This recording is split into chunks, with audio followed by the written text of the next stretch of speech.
How to add multiple layers of effects in DaVinci Resolve. First of all, open your project and drag your clip into the timeline.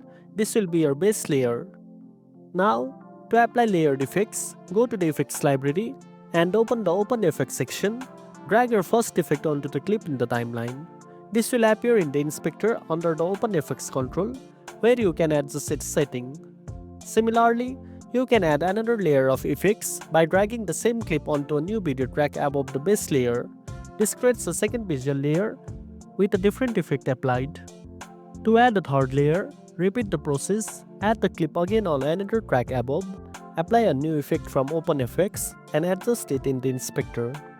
Each of these layers can have its own unique effect, position, and opacity, giving you a fully customizable multi-layered composition from the inspector panel.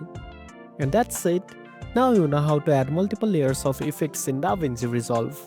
If you found this video helpful, don't forget to like, share, and subscribe for more tech tips. Thanks for watching, and I'll see you in the next one.